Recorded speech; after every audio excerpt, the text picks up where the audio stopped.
Good afternoon, guys, and welcome back to the channel. I'm Jennifer, aka Jen Jen, and I told you guys last week that we were going to start a new diamond painting series, and it is going to be about true crime. I am a true crime fanatic, sort of. Haven't really been into, really hadn't gotten into it really lately, just because I've been doing other things, and so we are going to start that. I am starting another diamond painting with it also. It's a diamond painting that I bought a long time ago, and it's basically random. I know what it is, and I'll just let you guys, watch as I do this, as I do true crime. When I was trying to decide how I was going to do this, I wasn't sure which way I was going to go with this, and because, as you know, there's a lot of true crime podcast and YouTube channels out there, and I didn't want to be like everybody else. And I know, a lot of people have started doing it. I've seen, a couple people like Stitcherista, and I forget who else, but there's been a couple that I recently have started to watch. And I didn't want to, just like, I don't know, read from, like, whatever. I didn't want to go read from, like, what, Google or whatever. And because my whole thing is, I like true crime, and I like, looking into that kind of stuff, and seeing, why and what the case was about and so forth. And so when I started thinking about this, I was like, okay, I want to be different from everybody. I've seen a lot of podcasts where they just read. They just read from, the article, or they just, I don't know. And I'm not saying that, that's bad. Hey, it's whatever. I wanted to be different. So, we're going to start. And before I start, I do have an announcement to make. I did post my schedule for my new schedule for my channel on my Facebook group, and I will post the link for that on the in the description box, and that way you guys can see what's coming up and so forth. I had a schedule before I start, a couple, almost a year ago, and I kind of just let it go. Don't ask me why. There was a lot of reasons. One was because I was very sick with pneumonia back at this time last year, and and then of course, Christmas and Thanksgiving came, and then I just kind of just said, I really didn't, really had no, it wasn't that I didn't have an interest, I was just feeling like, blah. So, and it was hard to get back into that, and yes, I know it's taken me this long to get back into it, and I do apologize to you guys for that. So, let's get started. Now, this first case, I can't even remember how I found this. I know there's a movie about it called the Amityville Horror Movie, and I have never seen the movies. I was not interested whatsoever in the movies because, number one, it's a horror movie, and I really don't like horror movies. So I just kind of never really watched the movie. So I, wanted to, and then I found out that it was based on a true story. So I started trying to find information about it. Come to find out, it's not listed as the Amityville. There's a couple different listings for it. Amityville Horror, the Amityville Murders, but it never gave me the name of the person. Finally, I found it when I went on Wikipedia and did the same thing, and I found the name of the person that committed the murder by murdering his whole entire family. His name was Ronald Joseph Butch DeFeo Jr. And I thought it was just kind of weird. Now, before we get into this, there is supernatural aspects and rumors about this, and I really didn't want to get into that. But you will see that I may end up having to, because I didn't see any other way around it. I tried to just focus on, the whole thing of, oh, he killed his family. But then they also talked about, also found out that after all this happened in 1974, a year later, another couple bought this house. So it was kind of like, okay, I really don't have a choice. Yeah, I do, but I didn't. So, and yeah. So let's get started, and you guys can judge for yourselves. So, he was born. He's an American. He was born in September of 1951. He was 23 years old, and he killed his father, his mother, his two brothers, and his two sisters. And what happened is that on Wednesday, November the 13th, 1974, he entered a bar and told them that he needed help because his mother and father had been shot. So he and a group of people went to the home, and they found the parents, and then they did a search of the house, and they found the other children. They ended up somebody called the police, and darn it. One of DeFeo's friends called the police, and they searched the house and found the 6 members of the family in their beds. Then they were deceased. And the victims, this is his whole family. His father, which was, he was 44, his mother, 42, his sister, Dawn, which was 18, his other sister, 13, his brother, 12, and his other younger brother was 9. They had all been shot with a .33 caliber shotgun at 3 o'clock in the morning. Now, the parents had been shot twice, and all the children had only been shot once. And what's the next color? Oh, sorry guys, I'm not prepared today. It's been one of those weeks, so bear with me. So 27.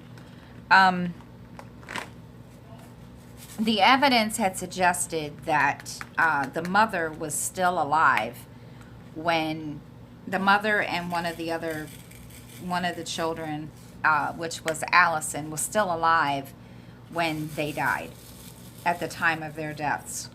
And all the victims were found face down in their beds. Let's see.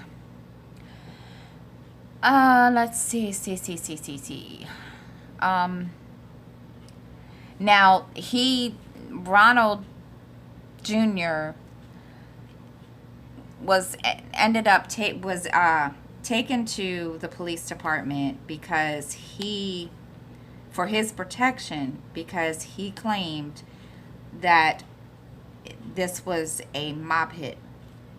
And now, mind you, which I found out later, and I couldn't figure out why he would say this, but found out in the research that his father had an uncle that was in the mob. And he said it was carried out by a mob hitman, but however, they found out that the hitman had an alibi for the time that he supposedly, at this time of the crime, so he couldn't very well have done it. And after they figured that out, there were two things that they figured out that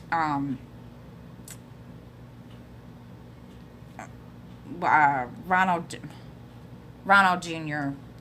possibly was the one that could have done this. Number one, the hitman had an alibi. Number two, when he was being questioned, he asked what he had to do to get his father's life insurance. Now, don't get me wrong, okay? I don't know what this is. I mean, it just rubs me wrong that, this man could really give two flying whatevers about his dad, his family, any of his family. And he killed every single one of them, and he was more worried about an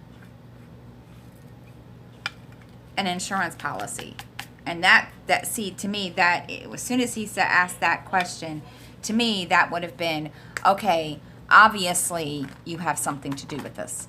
That there's just no reason why, you would be asking this question if you didn't have something to do with this, or, and there was a lot of things that other things that, kind of made the police think that, he was the one that did this. He couldn't get his story straight.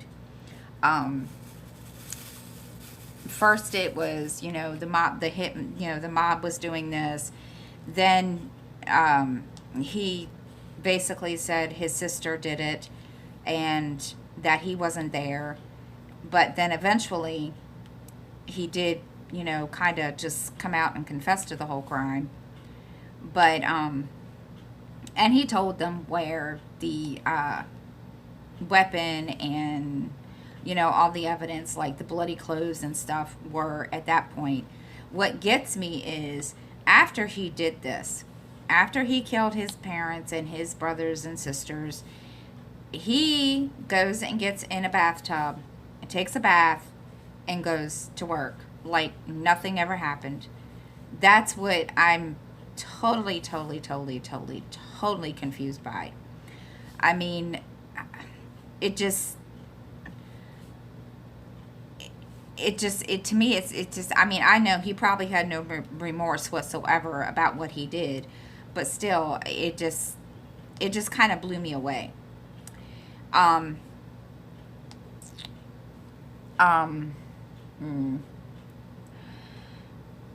Now, when he went to trial in October of 75, his defense lawyer had mounted a defense of insanity, stating that he killed his family in self-defense because he heard voices. Okay, now I don't know, I mean, don't take this wrong, no offense to anybody, I'm having a hard time with this because, I don't know. I mean, I don't know. This whole case is kind of just weird because as I was exploring this, it just got weirder and weirder and weirder and more confusing. But he did say that's why they did the insanity plea. He had a psychiatrist that supported this whole thing. And also, to top everything off, he had an anti-personality disorder. And now I didn't get time to look this up. I was kind of rushing around trying to do all this week, trying to get everything with my kids situated, and I was going to look it up, and I totally did not get to, and I do apologize. So that, was one thing that they kind of used as in the defense. Also, one of the things that was a strike against him was he did drugs, heroin and LSD. And that kind of did not help his case whatsoever at all. Which, I can't say, I totally blame that whole, why would you, yeah.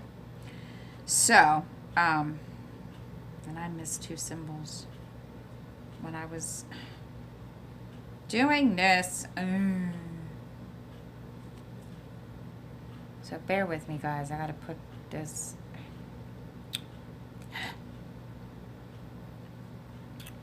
I missed 2 symbols. What was this? Wait a minute. Did I do the wrong color? I did the wrong color on this. Oh my. Okay. I'm not with it, guys. Okay. Let's see. He was found guilty on 6 counts of second-degree murder, and he was sentenced to 6 concurrent sentences of 25 to life. Now, this is where I was starting to get into the weird part of all this. There are so many controversies to this whole thing. One of them is, and bear with me, guys, my pen wants to keep the diamond, not go onto the canvas. One of the controversies is that all of the family that, the victims were found face down in their beds, and there was no sign of a struggle whatsoever. And the police concluded that there had been a silencer put on the rifle so that the neighbors or anybody that was around would hear anything. The only thing that anybody heard at the time was a dog, which was the DeFeo dog, and nobody thought anything of it. The other controversy all this was, and he admitted during his interrogation that he did drug his family to before he killed them.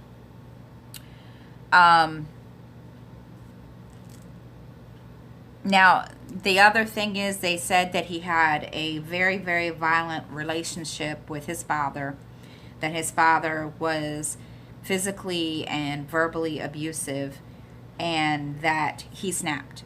The son snapped, and he was done. And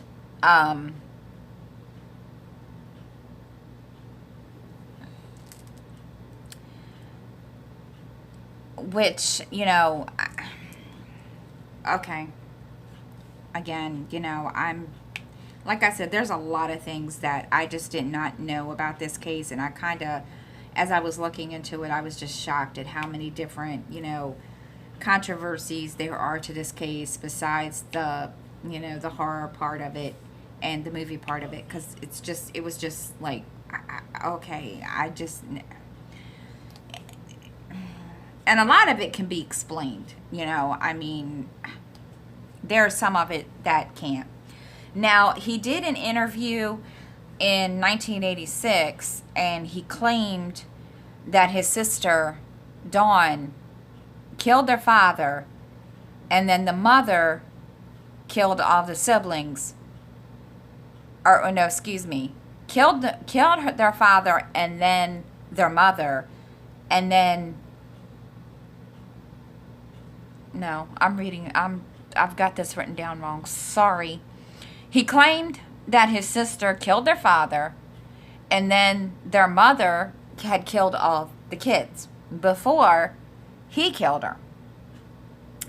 And he stated that he did take the blame because he was afraid to say anything negative about his mom and to her father, out of fear that they would kill him because of him being in, because of her, because his father's uncle was in the mob. Now that's another whole thing of it, which kind of just, now to add to all of that, okay, now this is what I didn't understand, and give me just 1 second. Okay, sorry about that. I had to answer the door. Now, another part of this whole entire thing was he also claims that he was not living at home at the time. He claimed that he was married to someone and that he was not living there.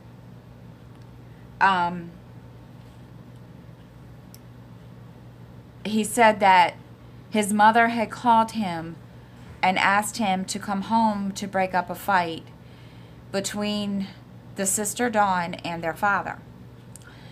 And that he ended up driving home with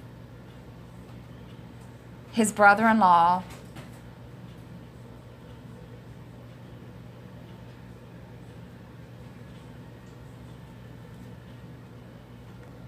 okay, now, where was I? Now, later on, that was found out to be totally not true. He lied about being married, and of course, they found out later that the brother-in-law did not exist. They went to the woman that he claimed he was married to, and he was married to her, but it was later, not at the time of this all took place. So he just kind of, he's been digging his grave a little bit deeper than what he has been. And there was, like I said, I watched an interview and there was just a lot of things that didn't make sense. And then to support the fact that he wasn't home, he says that his sister and an unknown assailant had fled the house before he could get a good look at him and killed their parents, and that Dawn killed the siblings. So, again, there's just so many different stories that he has brought out of this. They did find out, again, like I said, that, the brother-in-law never existed. And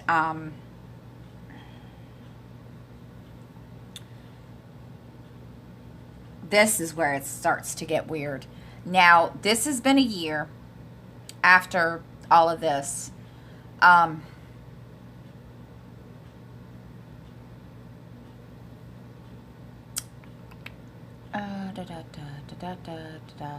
Now, a year after all of this, a couple by the name of George and Kathy Lutz bought the home, and there were some strange things that they claim started to happen. Now, like I said, I don't know, I wasn't trying to do the supernatural part of this. I was just trying to say, okay. Now, as you guys know, there is a book about this that John Anson has written. And no, I haven't read the book yet. I do want to read the book. But again, this goes on what happened after the DeFeo family were killed. 1975 in December, George and Kathy Lutz bought the house. And they left the house claiming that they had been terrorized by a paranormal phenomena. They would only live there for 28 days. And they never ever went back. They didn't know they weren't going to come back at all whatsoever. I did what was, as I was looking all this up,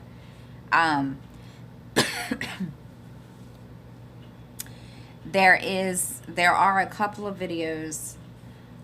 There's a full documentary of the whole entire thing, from the time that, the DeFeo family lived there to the time that the Lutzes, moved out or whatever.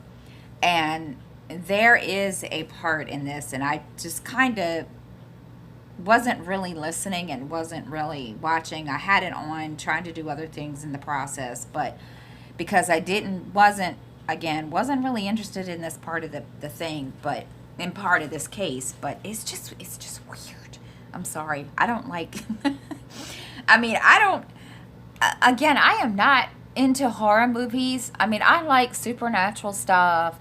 Stuff like, I watch Ghost Hunter like everybody else, the supernatural TV show, things like that.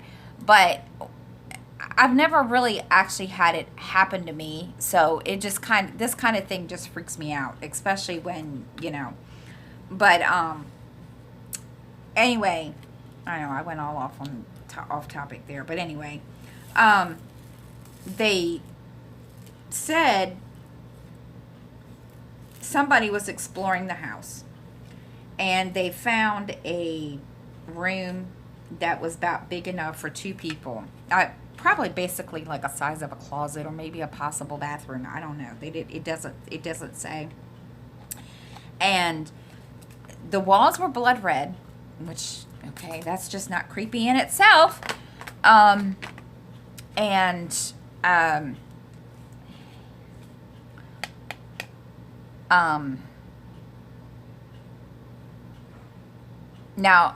I don't know if this is true or if it was part of the movie. So if I'm wrong, and, you can just let me know, because I'm not really sure, to be truthful. But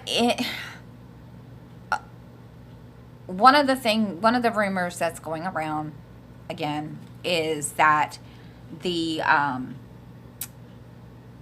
daughter had befriended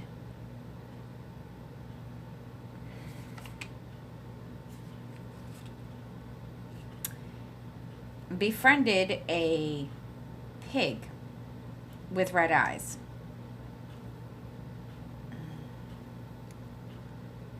Just bear with me, guys. I'm trying to find this and I don't see it.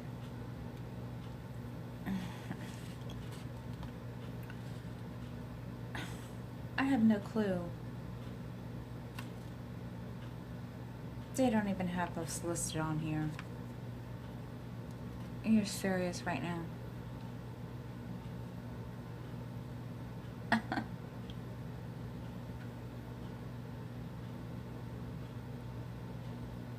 Really? Hold on. I gotta look at the key. Sorry, guys. Oh, that is the color. Okay, 3041. Okay. I don't know why they don't make it so that you know what it is, because sorry. No. So anyhow, this case was just really weird, and I didn't want to get into this part of it because it was just strange. That, like I said, there is a book. There are 2 movies about it. Of course, the original with James Brolin and I think Margot Kidder, and Also, then you have the one with Ryan Reynolds. And I was just like, they did show clips of that, and I was just like, I'm not trying to do this.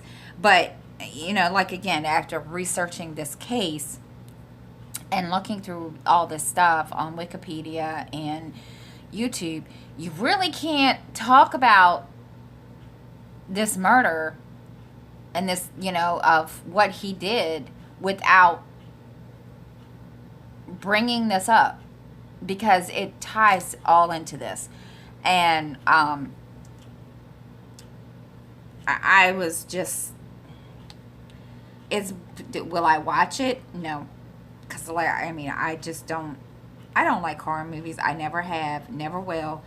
I do watch, stuff like that, but I just don't think I would, and I wouldn't definitely read it.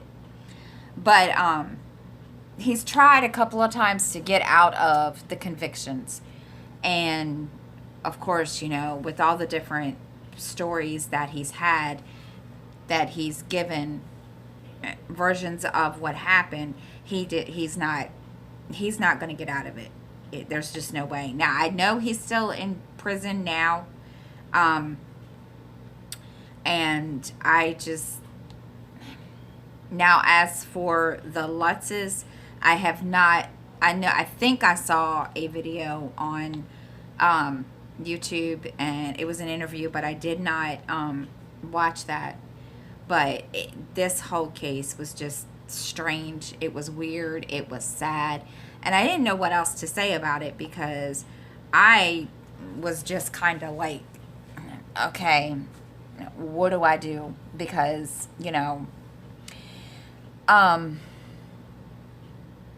now this is interesting, and I didn't know this. In the remake version, the claim was that he was influenced to commit the murder by spirits from some kind of a burial ground, and which was just kind of just not even, that was just all off the wall, and that was proven to be totally wrong. And my point is, if you finally admit to it, like he did after, they punched holes in his story, my thing is, why try to change your story after all this time? And why keep changing your story when you're the one that admitted that you did it? And, it makes no sense to me. And, as for the whole, paranormal side of this, I don't really know. I mean, that could be just,